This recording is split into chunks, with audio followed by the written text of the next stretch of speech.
வணக்கம்.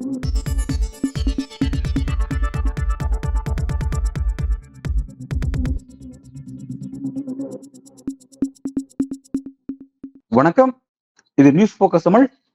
இன்றைய சிறப்பு விருந்தினராக திமுகவினுடைய முன்னாள் சட்டமன்ற உறுப்பினர் கடலூர் இல புகழேந்தி அவர்கள் இன்றைக்கு நம்முடன் அரசியல் பேச இணைந்திருக்கிறார். ஐயா வணக்கம். அனைவருக்கும் வணக்கம். பார்லிமெண்ட்ல அமைச்சர் நிர்மலா சீதாராமன் அவர்கள் தாக்கல் செய்த இந்த பட்ஜெட் அப்படிங்கிறது கடும் விமர்சனத்தை எதிர்கொள்ளுச்சு. குறிப்பா எதிர்கட்சிகள் மத்தியில ஒரு விமர்சனத்தை எதிர்கொள்ளுச்சு. பட் இதெல்லாத்தையும் தாண்டி இப்ப ஆளுங்கட்சியில இருந்து ஒரு முக்கியமான ஒரு விமர்சனத்தை எதிர்கொள்ளுது. அது என்ன விஷயம் அப்படின்னா, மருத்துவம் மற்றும் ஆயுள் காப்பீடு, அந்த காப்பீடு திட்டத்தில் இணையக்கூடிய அந்த மக்கள்கிட்ட நீங்க கிட்டத்தட்ட 18% ஜிஎஸ்டி வரி வாங்குறீங்க, இதனால அந்த மக்கள் கடுமையாக பாதிக்கப்படுறாங்க அப்படின்னு சொல்லிட்டு மத்திய நிதியமைச்சருக்கு ஒரு கடிதம் எழுதியிருக்கிறாரு மத்திய போக்குவரத்துறை அமைச்சர் திரு நிதின் கட்கரி அவர்கள். ஆளும் கட்சி தரப்புல இருந்தே இப்படி ஒரு கோரிக்கை வர்றதுங்கிறது ஒரு புதுமையான ஒரு விஷயமா இருக்கு. எப்படி பாக்குறீங்க? இதுவரை இந்திய வரலாற்றிலேயே ஒரு கட்சி, அந்த கட்சியின் ஆட்சி, அந்த ஆட்சியில நிதியமைச்சராக இருப்பவர் தாக்கல் செய்கிற பட்ஜெட், நிதிநிலை அறிக்கை, அந்த பட்ஜெட்டை பற்றி ஏற்கனவே எல்லோரும் ஒரு கலந்தாய்வு செய்து அதனுடைய தலைமையாக இருக்கிற பிரைம் மினிஸ்டர் மற்றவர்கள்லாம் பார்த்து நிதியமைச்சர் தாக்கல் பண்றதுங்கிறது வழக்கமான ஒரு மரபு. அதுதான் ஒரு ஜனநாயக கட்சிக்கு அழகு. ஆனா அந்த முறைகள்ல எதுவுமே இல்லாம, இதுல உண்மை என்னன்னு கேட்டீங்கன்னா, பல பேர் சொன்னதுதான், அதை யாரும் அவங்க மறுக்கல. அதுக்காக சொல்றேன், இந்த பட்ஜெட் தயாரிப்பு என்பதில் நிர்மலா சீதாராமனுக்கு எதுவுமே பங்கு கிடையாது. சுத்தமா ஜீரோ. அவங்க வீட்டுல இருந்து வருவாங்க, எழுதி கொடுக்கறத படிப்பாங்க, படிச்சுட்டு எதை வேணாலும் பேசுவாங்கன்ற கதையில நிர்மலா சீதாராமன் இருந்ததாக ஒரு தகவலும் உண்டு. அதெல்லாம் இப்ப புதுவா வர மாதிரி இருக்கு. ஏன்னா நம்முடைய எதிர்கட்சி தலைவர் ராகுல் பேசும்பொழுது சொன்னார், 20 பேர் இந்த பட்ஜெட்டை தயாரிச்சிருக்காங்க. அந்த 20 பேர்ல ஒரே ஒருத்தர் தான் சிறுபான்மையினர், ஒரே ஒருத்தர் தான் பேக்வர்ட் கிளாஸ், மற்ற எல்லாருமே நிர்மலா சீதாராமன் போன்றவர்கள் அந்த பகுதியை சேர்ந்தவர்கள் அப்படின்னு சொல்லிட்டு போய்கிட்டே இருந்துட்டார். அதனுடைய அர்த்தம் என்னன்னு கேட்டீங்கன்னா, இந்த பட்ஜெட் தயாரிப்பு என்பது ஒரு சாரார், ஒரு குறிப்பிட்ட வகுப்பார், அவர்களுடைய முடிவு, அது RSS முடிவோ இல்லை இவர்களுடைய தலைமையினுடைய முடிவாக 2 பேர் உட்கார்ந்து செய்கிறதா, இல்ல ஒட்டுமொத்தமாக அதானி அம்பானி என்கின்ற கார்பரேட் கம்பெனிகளினுடைய ஆட்கள் இந்த பட்ஜெட்டை தயார் செய்து நிர்மலா சீதாராமன் கொடுத்து படிச்சிருக்கணும் என்பதுதான் இப்போதைக்கு நமக்கு இதன் மூலமாக தெரிந்து கொள்ள முடிகிற ஒரு உள்ளீடான கருத்து. எதுக்குன்னு கேட்டீங்கன்னா, யாரு நிதின் கட்கரி? யாரு அவரு? சாலை போக்குவரத்து துறை அமைச்சர் இல்லையா?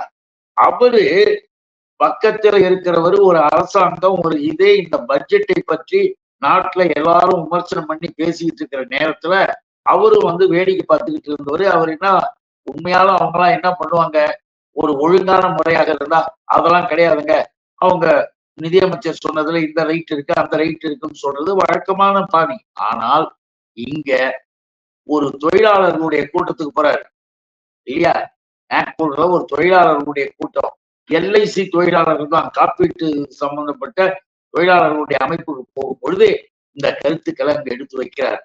ஏன்னா அவங்க ஒரு மனு கொடுக்குறாங்க, தொழிலாளர்கள் ஒரு பெட்டிஷன் கொடுக்குறாங்க. அந்த பெட்டிஷனை வாங்கிக்கிட்டு அந்த பெட்டிஷனை எடுத்து வச்சு இவர் பேட்டி கொடுக்குறாரு. இவர் என்ன செய்யணும்? பிஜேபி என்பது ஒரு கட்சியே கிடையாது, அது ஒரு மாதிரியான கூட்டம், அது ஒரு மாதிரியான அமைப்பு. அதுக்கு எந்த விதமான தடையும் எதுவும் கிடையாது. யார் வேணாலும் எப்படி பேசுவாங்க, கேள்வி முறை இல்லாத ஒரு கட்சி. அதுக்கு பேரு தான் கட்சின்னு ஒண்ணு, ஆனா எல்லாமே காட்சி தான். அது பணம், பதவி, ஆளுமை, சாதிய அமைப்பு, சமூக அமைப்பு, இதை மட்டும் வச்சுக்கிட்டு மத ரீதியான வெறியை உண்டாக்குற ஒரு அமைப்பு என்பதற்கு இதெல்லாம் உதாரணம்.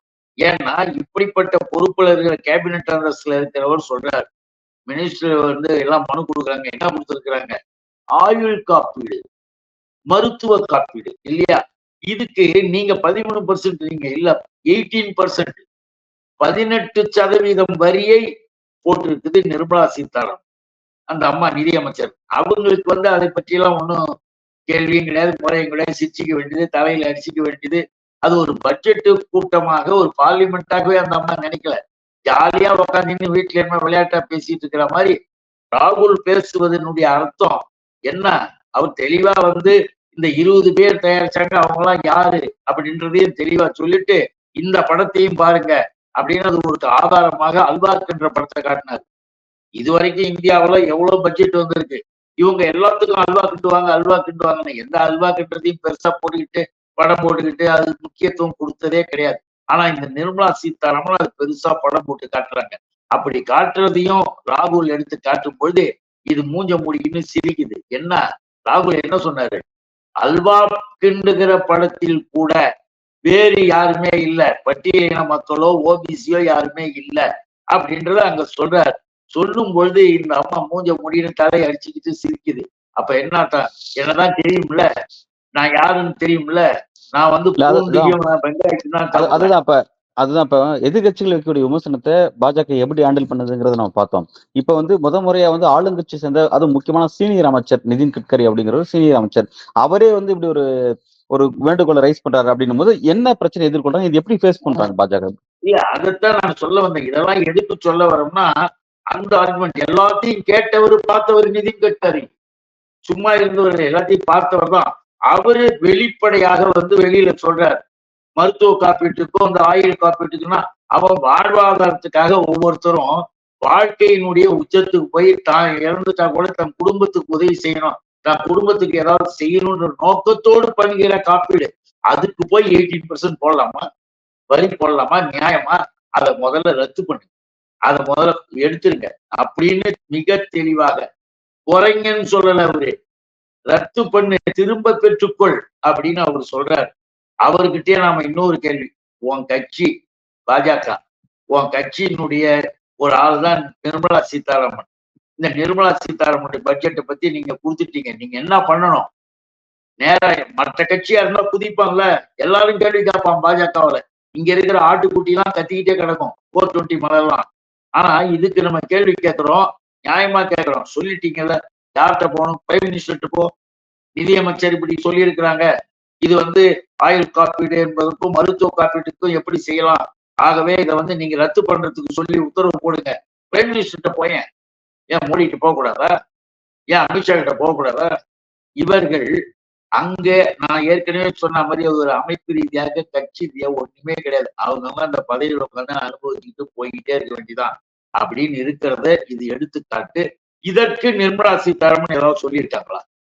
இந்த நிமிடம் வரை அவங்க எதையும் கமிட் பண்ணல. அவங்க அதை பற்றி எடுத்துக்குவாங்களான்னு கூட நமக்கு தெரியல. நாளை என்ன செய்தி வரும் இதற்கு பதிலாகன்றதுக்கும் நம்ம ஒண்ணும் சொல்ல முடியாது.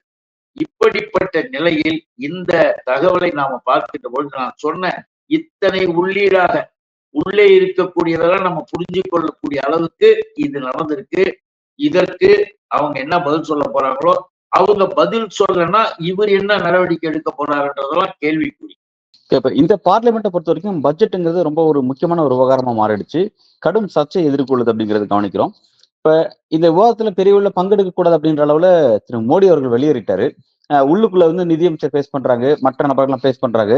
இப்ப ஒரு நியாயமான கோரிக்கை எதிர்கட்சி தரப்புல இருந்து முன் வச்சாங்கன்னா உடனே வந்து நீங்க நீங்க அதை பத்தி பேச தகுதி இருக்கா உங்களுக்கு? சாதி வாரி கணக்கெடுப்பு பத்தி பேசுறீங்க, உங்க சாதி என்னன்றது உங்களுக்கு தெரியுமா? அப்படின்ற மாதிரி அந்த விஷயத்த ஒரு அத ஒரு திசை திருப்பும் அரசியலை செய்யறாங்க. இப்ப உடனே இந்திய கூட்டணியும் வந்து அதை நோக்கி தான் போராட்டத்தை பண்றாங்க. எதை பத்தி பேசணும்? பட்ஜெட்டை பத்தி விட்டுட்டு எப்படி எங்களை அந்த மாதிரி கேள்வி கேட்கணும் அப்படின்னு வந்துட்டாங்க. அப்ப பாஜக தங்களுடைய திசை திருப்பும் அரசியலை சரியா செய்யறாங்க, அதை இந்திய கூட்டணி சரியா தவற புரிஞ்சுட்டு கையாளுறாங்க அப்படின்னு பாக்கலாமா? இது எப்படி பாக்கலாம்? எதற்கும் பதிலே கொடுக்காமல் இருக்க முடியாது. பதிலே கொடுக்காமல் இருக்க முடியாது என்பதை தெரிஞ்சுக்கிட்டு தான் அந்த கேள்வியை அவன் கேட்கறது. ஆனால் அவன் அந்த கேள்வியை கேட்டாலும் இவர்கள் பதில கொடுத்து விட்டுடுவாங்கன்னு நினைச்சுக்க முடியாது. ஏனென்றால் எதிர்கட்சியினுடைய தலைவர் அங்க ஆற்றிய உரை என்பது மிக சிறப்பாக மக்களால் வரவேற்கப்பட்டது. இன்னும் கேட்டீங்கன்னா, இளைஞர்களுக்கு எங்க வேலை வாய்ப்பு, ஏன் வரி வீதங்கள்லாம் இப்படி ஏறிக்கிட்டு இருக்கு, ஏழைப்பாடுகளுக்கு என்ன செஞ்ச, இந்த கேள்வியெல்லாம் அவர் கேட்கிறார். கேட்கும்போது ஜிஎஸ்டியே எடுத்துங்க. ஜிஎஸ்டி வந்து சாதாரணமாக ஒரு ஏழை ஒரு ஹோட்டல்ல போய் சாப்பிட்டா கூட, ஒரு 10 ரூபாய்க்கு சாப்பிட்டா கூட ஜிஎஸ்டி. அந்த ஜிஎஸ்டி என்பது எல்லா நிலையிலும் எல்லா மக்களையும் பிடிச்சு இழுத்து வரிய கலெக்ட் பண்றிய, அதுல ஏதாவது சலுகை காட்டுவ, அதை எதையாவது செய்வேன்னு எதிர்பார்த்தா ஒண்ணுமே கிடையாது. ஆனால் இவர்கள் சிலருக்கு உதவி செஞ்சிருக்கிறாங்க. அதையும் பார்லிமெண்ட்ல வருது. என்ன தெரியுங்களா? அந்நிய நாட்டின் கார்பரேட் கம்பெனிகளுக்கு 40% இருந்த டாக்ஸ் இப்ப 35% ஆக்கிட்டாங்க. 5% குறைச்சிட்டாங்க. ஏன்னா அவங்களாம் அப்படியே ஏழை இல்ல, அவங்களாம் அப்படியே இந்தியாவை தூக்கிட்டு ஆட போறாங்கல்ல. அவர்களுக்கு 5% குறைக்க தெரிந்த புரியுது. இப்ப நிதியமைச்சர். பாஜக வந்து வெளிப்படையா சார்புத்தன்மை எடுக்கிறாங்க. தங்களுக்கு யாரு வேணும், பணக்காரர்கள்லாம் வேணும், பெரிய பெரிய கார்ப்பரேட்ஸ் தான் வேணும், மக்கள் வேண்டாம் அப்படிங்கிற ஒரு நிலைப்பாடு அவங்க எடுத்துட்டாங்க. ஆனா திரும்ப திரும்ப வெற்றி பெறக்கூடிய இடத்துல அவங்க தான் இருக்காங்க. சரியான அரசியல் பேசக்கூடிய நீங்க எதிர்க்கட்சிகள், நீங்க இன்னும் எதிர்க்கட்சியிலே இருக்கீங்க. எப்படி பாஜக அடிப்பணி வைக்க போறீங்க? இப்ப அதுதான் டாஸ்க். இப்ப அதுதான் விஷயம் தேவை. அதை எப்படி செய்ய போறீங்கிறதா கேள்வி. எப்படி செய்ய போறோம்னா, மக்களுடைய ஆதரவு என்பதுல பாஜக ஒரு பெரிய கற்பனையில இருந்தாங்க. 400 சீட்டு வர போறோம், 350 சீட்டு வர போறோம்னு குதிச்சுன்னு கிடந்தாங்க. என்ன ஆச்சு? உத்தரப்பிரதேசத்திலேயே, யூபிலேயே அவர்களுக்கு வந்து அந்த அடி விழுந்துச்சு. யூபிலேயே அடி விழுந்துச்சு. அதை போல அவர்கள் எதிர்பார்த்த மாநிலங்களெல்லாம் சரி வந்தது. ஏன்? மக்களை வந்து மக்களுடைய நிலைப்பாட்டை வந்து எல்லா நேரத்திலையும் மதத்தை சொல்லி அதை சொல்லி ஏமாத்தி எல்லாம் போயிடலான்றதெல்லாம் இப்ப அடிபட்டுக்கிட்டு வந்துடுச்சு. அதனாலதான் சட்டப்பேரவை தேர்தல் முடிவுகள்லாம் எப்படி இருந்தது? நாம நினைக்கிற மாதிரி பிஜேபியை வந்து அப்படியே ஆடிக்கிட்டு இருக்கு, விட்டுக்கிட்டு இல்ல. இல்ல இப்ப நாம இவ்வளவு விஷயங்கள் இந்திய கடந்து திரும்ப கூட்டணியில அவங்கதான் இப்ப இவ்வளவு விஷயங்கள் கடந்து திரும்ப வந்து மெஜாரிட்டி இழந்தாலும் அவர் வந்து ஒரு கூட்டணி ஆட்சியோட தன்னோட ஆட்சியை ரன் பண்ற மாதிரி, அதே மாதிரி மோடியோட 1.0 எப்படியோ 2.0 எப்படியோ அதே மாதிரி இப்ப இதையும் ரன் பண்றாரு. வேணுங்கிற மாதிரி கேபினெட், வேணுங்கிற மாதிரி அதே மாதிரியான சபாநாயகர், பிறகு வேணுங்கிற மாதிரி பட்ஜெட் தான் விருப்பப்பட்ட மாநிலத்துக்கு மட்டும் கொடுக்குறாரு, மத்த மாநிலம் வேண்டாம்னு புறக்கணிக்கிறாரு. நீங்க கத்திட்டு போங்க அப்படிங்கிறாரு. அவர் கேஷுவலா கலந்து போறாரு. எப்படி அவரை பணி வைக்கிறதுங்கிறத ஒரு பிரச்சனையா இருக்கு. இப்ப அவர் எப்படி ஃபேஸ் பண்றதுங்கிற, அவரை வீழ்த்துவதற்கு வேற என்ன யூகம் இருக்கு? எதுவாக இருந்தாலும் பேஸ் பண்ணிதான் ஆகணும் என்ற அந்த முடிவுல எல்லாருமே ஆச்சரியப்பட்டது என்னன்னு கேட்டா, எதிர்கட்சி தலைவர் ராகுல் அவர்களை இப்படி எதிர்பார்க்க, அவருடைய பேச்சு, அவருடைய செயல்களை பார்த்து வியந்துட்டாங்க, அதிர்ச்சி அடைஞ்சிட்டாங்க. எதற்குன்னா பார்லிமெண்ட்லயே அவ்வளவு கேள்வி கேட்டிருக்காரு. இன்னும் கேட்டா அவர் நடத்துகின்ற ஒவ்வொரு செயலும் பிஜேபிக்கு மிகப்பெரிய எதிர்ப்பு நிலையை உருவாக்கிட்டு இருக்கு. அவருடைய தலைமையில இந்தியாவுல இந்திய கூட்டணி மிக உறுதியாக ஸ்ட்ராங்காக இருக்கு. இப்ப வெஸ்ட் பெங்கால் மம்தா இருக்கிறாங்க. இப்ப தமிழ்நாட்டுல திராவிட முன்னேற்ற கழகங்களுடைய தலைவர் தளபதி இருக்கிறார், முதல்வர் அவர்கள். கேரளா இப்படி, ஆந்திரா இப்படி, ஒரு ஆந்திராவில வந்து பீகாரும் ஆந்திராவும் அவங்களை வந்து இன்னைக்கு ஆட்டி படைக்கிற இடத்துல உட்காந்துக்கிட்டு இருக்காங்க. அதனாலதான் அவங்க எது கேட்டாலும் தலையாட்டிட்டு உட்காந்துக்கிட்டு அவங்களுக்கு நிதியை வாரி கொடுத்துட்டு இருக்கிறாங்க. ஆக பிஜேபி என்பது ஒரு விஷயத்துல கட்டுப்பட வேண்டிய கட்டாயத்துக்கு வந்துருச்சு. முதல்ல சொன்ன மாதிரி நான் அப்படி செய்யணும், நான் வந்து ஆணுக்கும் பெண்ணுக்கும் நான் பிறந்தவன் கிடையாது. பகவான் நேரடியாக என்னை அவதரிக்க வைத்தார். நீங்க கேட்ட கேள்விக்கு இப்ப வரேன். பகவான் என்னை நேரடியாக அவதரிக்க வைத்தார். மோடியினுடைய சாதி என்ன? இந்த கேள்வி இதுதான் வருது. ராகுலை பார்த்து சாதி கேட்கறீங்களே, சாதியை கேட்டு அவர் இழிவுபடுத்தலாம்னு நினைக்கிறீங்களே, என்ன அர்த்தம்? மோடியினுடைய சாதி என்ன? அவர் ஆணுக்கும் பொண்ணுக்கும் பிறக்கல, அப்படியே அவதார புருஷனாக வந்துட்டாரு. இப்ப மோடியுடைய சாதி என்னன்னு எல்லாரும் கேட்க ஆரம்பிக்கிறாங்க. இப்படி சாதிய பிரச்சனை என்பதில் காங்கிரஸ் எங்க போனாலும் சாதி சொல்லுதுன்னு ஏன் சொல்றாங்கன்னு தெரியுமா? அதுலயும் ஒண்ணு நல்லா தெரிஞ்சுக்கணும். மிக தெளிவாக இந்திய துணைக்கண்டத்துல சமூக நீதி வேணும் என்பது திராவிட இயக்கம். இந்த திராவிட இயக்கத்தின் திராவிட மாடல் அரசின் குரலாகவே இன்றைக்கு இந்தியா முழுவதும் எதிரொலிக்க ஆரம்பிச்சிருச்சு. அதனாலதான் அவர் என்ன சொல்றாரு, சாதிவாரி கணக்கெடுப்பு எடுக்கையா, சாதிவாரி கணக்கெடுப்பை எடு முதல்ல. அதை எடுத்தாதானே நம்ம வந்து ஒழுங்கான முறையில இடஒதுக்கீடுகள்லாம் அவங்களுக்கு எத்தனை % கொடுக்க முடியும்.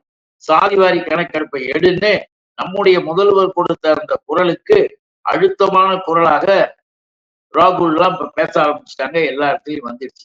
இதையெல்லாம் இப்ப இந்த சாதிவாரி கணக்கெடுப்பை வந்து இந்தியா கூட்டணி நீங்க கேள்வி கேட்கறீங்க. அதே மாதிரி என்டிஏ கூட்டணியில் இருக்கக்கூடிய நிதிஷ்குமார் வந்து இந்த விஷயத்த ரொம்ப நாளா வலியுறுத்திட்டு இருக்காரு. அதை கொடுக்கணும்னு சொல்றாரு. மாநில வாரிய சர்வே எடுத்த நபர் அவரு. அப்படி இருக்கும்போது இப்ப வந்து சாதிவாரி கணக்கெடுப்பு எடுக்கக்கூடாதுன்னா கடந்த 10 ஆண்டுகள மோடி வந்து அதை சமாளிச்சாரு. இப்ப மீண்டும் அதை சமாளிப்பாரா? எப்படி வந்து அந்த விஷயத்த அவர் ஃபேஸ் பண்ணுவாரு? ஏன்னா இப்ப நீங்க ஒரு பக்கம் ரைஸ் பண்ண போறீங்க, என்டிஏல இருந்து ஒரு பக்கம் கொள்ள ரைஸ் பண்ண போறீங்க. நீங்க எல்லாம் அவரை பணி வச்சிட முடியுமா அப்படிங்கறதான் இப்ப கேள்வி. கண்டிப்பாக முடியும். ஒரு அரசாங்கம், ஒரு அரசினுடைய ஆட்சி செய்கிற கட்சியினுடைய கொள்கை என்பது ஒரு கருத்தா இருக்கலாம். அங்க மோடி ஆட்சி ஆசைப்பட்ட மாதிரி 300 பேர் 400 பேர் வந்திருந்தா இந்நேரம் நாமெல்லாம் சர்வநாசமா போயிட்டு இருப்போம். அநியாய அக்கிரமம் பண்ணியிருப்பாங்க. எதையும் செய்ய முடியல. செய்ய முடியாம ஒரு கட்டு திட்டத்துல இன்னைக்கு கூட்டணி ஆட்சியில வந்து உட்கார்ந்துகிட்டு இருக்காரு. நாங்கள் சொல்வதை மறுபடியும் வலியுறுத்துவோம், செய்வோம் என்பதை எல்லா கட்சியுமே இந்திய கூட்டணி ஒட்டுமொத்தமாக சாதிவாரி கணக்கெடுப்பை எடுன்னு சொல்லியாச்சு. அவருடைய கூட்டணியில இருக்கிறவங்களும் இப்ப அந்த கருத்துக்கு வந்துட்டாங்க.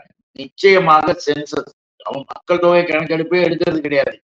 ஒழுங்கா எடுக்க வேண்டிய நேரத்திலையும் எடுக்கல. அதுவும் ஒரு பெண்டிங்ல இருக்கு. அதோடு சேர்த்து சாதிவாரி கணக்கெடுப்பை எடுன்ற குரல் வலிமையாயிடுச்சு. நிச்சயமாக ஒரு நாள் அறிவிப்பு வரும். ஓகே, இப்ப உங்களுடைய அழுத்தத்துக்கு அடிபணிந்து பிரதமர் மோடி வந்து சாதிவாரி கணக்கெடுப்பு நோக்கி நகராருன்னு வச்சுக்கோங்களேன் ஃபியூச்சர்ல. அப்படி நகரும் பொழுது உடனடியாவது அதுல ஒரு முட்டுக்கட்டை போடும் விதமா தொகுதி மறுவரையை செய்ய போறேன் அப்படின்றத ஆரம்பிப்பாரு. இப்ப அந்த இடத்துல வந்து இந்திய கூட்டணி அதை எப்படி ஃபேஸ் பண்ணுவீங்கன்ற ஒரு கேள்வி இருக்கு. குறிப்பா தென்னிந்தியா எப்படி ஃபேஸ் பண்ணுவாங்க? ஏன்னா தென்னிந்தியா வந்து குடும்ப கட்டுப்பாடை கரெக்டா பின்பற்றுறவங்க, மக்கள் தொகை குறைச்சிருக்காங்க. இப்ப நாளைக்கு தொகுதி மறுவரையில நீங்க நாடாளுமன்ற தொகுதியில் இழக்கக்கூடிய ஒரு சூழலுக்கு தென்னிந்தியா தள்ளப்படுதுன்னா அந்த விவகாரத்தை எப்படி ஃபேஸ் பண்ணுவீங்க? எப்படி ஃபேஸ் பண்ணுவாங்கன்னா, எடுத்த உடனே அப்படியே இவங்க உட்கார்ந்துக்கிட்டு இன்னைக்கு இருக்கிறத அப்படியே பிரிச்சிடலாம், இதை அப்படி போட்டுலாம், அதை 500 ஆக்கிக்கலாம், இல்ல 100 ஆக்கிக்கலாம், இந்த கதையெல்லாம் பண்ண முடியாது. இன்றைக்கு இவர்கள் கணக்கெடுக்கின்ற பொழுது ஏற்கனவே தொகுதி பிரிவினைகள் என்பதுல அதற்கான விதிமுறைகள் இருக்கு. இவங்க விருப்பத்துக்கு கிடையாது. அந்த விதிமுறைகளில் பிரிக்கும் போது பர்சன்டேஜ் கணக்கு பாத்தீங்கன்னா இதே தான் வரும். இன்னைக்கு நம்ம இன்க்ளூடிங் புதுச்சேரியை சேர்த்தா 40 வரும். இந்த 40 தொகுதி என்பதற்கான அர்த்தமானதான் பர்சன்டேஜாக தான் நமக்கு டெவலப் ஆகும். நம்மளுடைய தொகுதிகளும் பிரிக்கப்பட்டு சேர்த்தா. இப்ப 100க்கு நீங்க 10 இருந்தீங்கன்னா 100 தொகுதிக்கு நீங்க 10 இருந்தா, உதாரணத்துக்கு சொல்றேன் 10 இருந்தா 200 தொகுதிக்கு 20 ஆயிடுவீங்க. நீங்க வந்து ஒரே நம்ம 10லயே இருக்க போறது கிடையாது. இவர்கள் எந்த அளவுக்கு போனாலும் அந்த அளவுக்கு இது ரைஸ் ஆகிட்டு தான் வரும். ஆகவே ரூல்ஸ் அண்ட் ரெகுலேஷன்ஸ் இருக்கு. அதன் அடிப்படையில் தான் செய்ய முடியுமே தவிர இவன் விருப்பத்துக்கு எதையும் செஞ்சுட்டு போயிட முடியாது. மக்கள் தொகை கணக்கெடுப்பு என்பதும் சாதிவாரி கணக்கெடுப்பு என்பதும் இப்போது மிக அவசியமாக இருக்கு. அதனாலதான் நம்ம எடுன்னு சொல்றோம். உங்களுடைய அழுத்தமான சில கோரிக்கைகளுக்கு மோடி வந்து வரக்கூடிய காலகட்டத்தில் அடி பண்ணிடுறாரா அல்லது மீண்டும் அவரே வந்து ஸ்கோர் பண்ண போறாரா அப்படிங்கிறத பொறுத்திருந்து பார்ப்போம். மிக்க நன்றி. அனைவருக்கும் வணக்கம்.